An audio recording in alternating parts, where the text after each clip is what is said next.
Welcome back to another episode of the Blessing Health System podcast. Today we're speaking to some of our friends over at Blessing Raymond College of Nursing. Today we have Ashley Darbyshire and Lisa King with us today. If you guys wouldn't mind, just do a quick introduction and kind of let the listeners know who you are.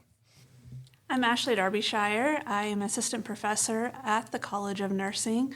I have ventured at all levels in the program. I started at the sophomore level, slowly worked my way through junior, senior, and I primarily now teach leadership and in our online departments in the RN to BSN and electives. Hello, my name is Lisa King. I'm an assistant professor, academic advisor. Like Ashley myself, I have had the opportunity to teach at all levels, sophomore, juniors, seniors. This is my I recently transitioned to my new role as academic advisor. And I also teach 2 theory courses as well. Awesome. Thank you, guys. Well, I want to start by saying thanks for coming and joining us today, taking some time out of your schedule. I did kind of want to start at the beginning with you guys and kind of go back to what drew you to nursing. And whichever one of you guys wants to take a swing at it first, go right ahead. Yeah, well, my draw to nursing came at a time where my students don't even know it now, is 9/11. And I remember being a freshman in high school and walking through the halls and learning about the World Trade Center, which I knew nothing about at the time. And when I got home, seeing all of that on the news and all these people that were injured, and it's like, what can I do to help? And then I just saw the healthcare aspect of it and first responders, and I thought, wow, maybe I could be a nurse. My grandmother was an LPN. She worked nights, and I grew up in that setting, my entire childhood. But nursing was never my first interest until then, and after that, I just fell in love with the ability to help and took some summers to do like some job shadow volunteer experiences at Memorial Hospital in Carthage. And that was a good opportunity for me to see what nursing truly was and how we can make an impact. And for myself, it was growing up watching my mother. My mother was a CNA. She used to come home and tell us stories about the residents that she was taking care of, and just seeing the smile on her face when she would come home, that was something that drew me into healthcare. So my journey, I started out as a CNA, which was a good foundation. It helps you to interact with patients, help you to build that relationship with nurses and physicians. From CNA, I went to be an LPN, and then I knew I wanted to do more. And then I pursued my RN degree, and here I am now teaching because I love to teach. So. A huge part of the experience in a college, in a school, is the faculty, the staff, the people there every day that just make an impact on those students. Do you guys have any stories of how a faculty or staff member impacted you while you were in school? Yeah, my instructor, her name was Denise, and she was just so down to earth. And nursing school is very stressful because it's a different level of commitment than what we experience in high school, even from a community college perspective, getting gen ed classes. And I just can remember going into her office and sitting down, and there would be tears, and she could relate, and she knew what it was like, and she helped walk you through those scenarios. She gave reassurance, study habits, study tips, and it was like, you felt like you were going to be okay when you left. Your grades might not have reflected it at the moment, but you knew what you had to do when you left her office, and it was that sense of reassurance that I know I want to be a nurse. This is why I'm going to be a nurse. The road is not easy, but your 12-hour shifts aren't going to be easy, so I think it naturally prepares you in that aspect. And for my journey, when I was in the nursing program, we had to pass a test that was called HESI in order for you to progress to your senior year. And that year I was a junior, and I did not pass my test the first time. Of course, I was devastated, but my instructor, Marianne Smith, encouraged me not to give up and helped me to understand that just because I didn't pass a test, it didn't define who I was or the nurse that I was going to be. And she really worked with me to improve my test-taking skills, to help me to be able to pass that exam and transition on to my second year. And really, I had a lot of instructors that I could pay tribute to that helped me throughout my nursing career, because nursing is different. You go from school to more or less complex tests, and then you get into nursing where it's all application. And so that's something new to you, and you have to learn your studies. But a lot of teachers encourage me along the way that you can do it, and just, I would say, using your resources when you early on when you identify that you have a problem. That's really, I think teachers are such a huge impact, especially in like with that college to become a nurse is difficult. And I think with your guys' stories, maybe since you guys now are on the other side of it, does it give you some perspective of like, I know what these students are going through and maybe I can offer more help to them since I went through that experience? So I know for me, I always share my journey with my students, how like I just shared that I didn't pass the HESI exam. That it's okay if you have to slow down and take a semester, but long as you get to where you're going. So long as you finish your journey, because a lot of students get discouraged when they have to, maybe they're not successful in the course, or maybe we encourage them to slow down. And so, and even now I'm currently pursuing my doctorate degree, and I've kind of had some setbacks, and I share that with students. It's okay as long as you finish. I think that's the key, and that's what students want to know, and that's made me empathetic. To be able to meet students where they are and always be available to help them to succeed. Yeah, for me, nursing is heavily assessed by testing. And as a college student, I was a terrible test taker. And it took a lot of studying for me to be successful on an exam. And so when students do not perform well, like, Lisa said, it's that empathizing with them. I know, I get it. I've been there and it is hard, but we are preparing you for what it takes to make those critical split-second decisions at the bedside. And there is a reason, there is a purpose behind what we are trying to do. Yeah, that is a really interesting dynamic of maybe somebody's not a great test taker, but bedside manner and everything else, they have a really good personality for it. And then like seeing them get discouraged has to be hard for the faculty that are like saying, hey, if you can just get past this test, we know you're going to be a great nurse. What kind of ways can maybe if you're not a great test taker, or if maybe those prerequisites are just difficult for you to get through, what are some things you can kind of do to prepare yourself before you get into nursing school?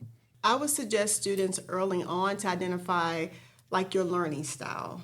When I meet with students, I think that's the key too. A lot of students really don't know what their learning styles is. For example, are you a visual learner? Are you hands-on? Some students can read, and take notes. But I really encourage students to identify your learning style, because that's going to help you develop your good study habits, and that's going to help you to be able to share that with your instructor. Like, this is how I learn best. For its note-taking, like I said, reading their books, meeting with their guidance counselor early on. So seeking help. A lot of students feel embarrassed when they have to seek tutoring. So, but once you identify that, to say that it's okay if I need help. Also, don't compare yourself to other students, because everybody learn different. Everybody have different learning needs. So I would just say seek that help early on so your advisor or your counselor in high school can help you to identify what your learning needs are. Yeah, and I'm going to do a little different twist on that, and Lisa and I have talked about this, is TV shows and those types of episodes really portray a side of healthcare that isn't realistic. Mm-hmm. And they come in with one perception of what it's going to be like to be at the bedside. And if they don't have that CNA experience, which Lisa alluded to earlier, or any type of healthcare experience, a shadow, there's different days throughout the summer that Blessing Raymond offers to get high school students in and expose them to what it's going to be like. Those are crucial moments to allow students to prepare about what this is truly going to look like. Because it is heartbreaking for students to get to their second year, their sophomore year, they've done all their prerequisites, they come to their first clinical, and they're all of a sudden thinking, I'm going to have to touch a patient. I don't know how to communicate with this patient. And it's those learning moments in this texting world where we don't have those, face-to-face conversations anymore. How am I going to do this? How can I relate to somebody? Some students don't have grandparents, or they've never spoken with elderly individuals. How do I relate to them? What am I going to talk about? So those are great opportunities to get in and get that CNA experience and that role under your belt and come in prepared. So what would you guys say are some of the pillars that BRCN does whenever we're working to train these nurses? What are some of those key elements that a great nurse has? Compassion, being able to be there. And sometimes you don't have to say anything. You just have to be there. You have to hold a hand. You have to be able to, take back your perspectives, your beliefs, and really start to empathize and sympathize with the patient. And compassion is huge. And we talk about that. How do you teach that? Some students have never been in any life situations where they've even had to deal with, a death. And how do you then teach that to a student to, relay that to a family member or to a patient, to a spouse, to a friend? That's hard. And that's something that we as faculty always struggle with is how do you teach that? And I always stress to students too in the clinical, like you said, that compassion that you want to see when you walk into that room. This patient could be your mother, your father, or your loved one. So that's the kind of care that you want to give. The same care you want to receive or your family member to receive, that's what you want to deliver to your patient. So that's what we all stress that. So let's talk a little bit about stress. The field itself is a very high stress field. The schooling is stressful. How do you help manage expectations for students to let them know, hey, this is how it's going to be, but you're going to be okay? How do you kind of encourage that and help them get ready for that? Time management is huge. And I get students at their senior level, but this is, instructed, taught, preached at very early on, is creating that calendar. Look at your weeks. Take a planner, 8 to 5 during the day. Mark off when you have classes. Mark off if you have practices. Mark off when your clinicals are or if you work. And then in those empty spaces, you put in your study time. And your study time is your work. And you have to stay committed to that in order to be successful. That's a hard concept sometimes for students that like to procrastinate. I'm not that student, so sometimes I find it hard to be like, how is it so hard to stay on track, because I don't have that relatability to that aspect. But I give them, when I was a student, I can remember I blocked it out and I treated different time frames as it was my job, just so that way I could stay on track, because you have to care for yourself. Because if you're not mentally, spiritually, physically well yourself, you're going to really struggle. And I made it so that I worked very hard Monday through Friday so I could have Saturday and half the day Sunday to myself.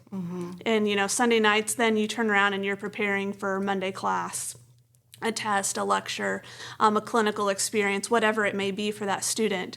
But you have to allow time for yourself. And if you don't set that apart, you will find yourself struggling.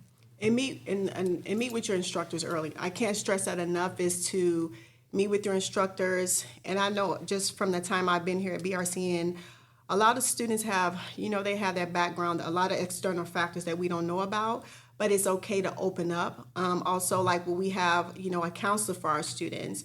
So recognizing that and using your resources, it's okay to open up so we can help you and meet you where you're at. I think a lot of students don't want to tell their backstory, but you have to in order for us to identify, like you said, how can I help you? It may be, I can give an example where, I had someone come to clinical and had to perform CPR on a family member. But it wasn't that they that they didn't know what was going on with their patient. They had all these factors impacting them. So, if you be open and tell your instructor, I got this going on, and then we're going to identify and say, this is not a good time to be here. Let's kind of take a step back and take care of you, then regroup and come back in order to help you be successful. So yeah, a lot of it is case by case. Like a different students need different things, and then as faculty, it's kind of your job to say, okay, this student might struggle a little bit more with this than a different student, so my approach with them is different. Exactly. Yeah, we have what we call a commitment to care, and it's the end of August, beginning of the school year. And this year we had testimonies from students on, the why and, why are you here? And the testimony from one student was the faculty and staff at BRCN, because we are so small, we have so much individualized attention to these students that we get to know them, and that they know that we are always there. And if they need something, they feel comfortable coming to us. And different life experiences impact students along the way. It's not a cakewalk for every student every year, and there's going to be challenges and setbacks. And we as faculty acknowledge that, because we too live those experiences, and we want the same grace from our students that we're going to give them. And just hearing her testimony to how welcoming and open and supportive that we are as faculty because of our smaller class sizes. And she goes, I tell everybody, go to BRCN because they're going to be there for you. They're going to help you along the way. And I think that really speaks volume for who we are as a college. And we touched on a little bit, but what would you say to a student that is on the fence about where to go? Maybe they're considering here or they're considering somewhere else. How do you kind of help them make that decision? Well, at Blessing Raymond and in the College of Nursing, let's just say, we don't have a wait list. So if you go to a larger university in Columbia or in St. Louis or at Iowa City, you're going to be accepted. You might be one of 200 nursing students accepted, and then they're only going to take 75. And so what are you going to do? Now you've put yourself at a college with a bunch of college credits that may or may not transfer elsewhere, and you're cut because you didn't meet a benchmark. And I know Lisa has the benchmark information here that she can present to you, but at Blessing Raymond, you come in and you're in. And you know that you're going to have your degree done in 4 years. And so that's, the huge pull to come here because you know you're going to be accepted, you know you're going to get in, and you know you're not going to be cut because we took too many. Like my son, he had a different experience when he went to college. Some of your high school teachers, they cater to you, and you think, oh, my college is going to be the same. That's true. Like as you said, we're going to be there for you, but we're expecting you to take that accountability for your learning. And so I think that is something that students need to know, that we're here for you. But for example, when you come in, know your degree plan. When you meet with your academic advisor, I don't care if you have to color code it. Know everything that you're taking, understand your prereqs so you can be in charge of your learning experience and make sure you stay on track as well. And just like Ashley kind of alluded to, even our prereqs, kind of understand that concept. So I know for some students, like for our degree plan, our prerequisites, and then for our cumulative GPA, as well as the nursing GPA, you have to have that 2.7. And some students have the misconception that if I get all C's, then I'm good because you have to get all C's. Yet they don't understand all C's could mean a 2.0 GPA. So you need higher than all C's.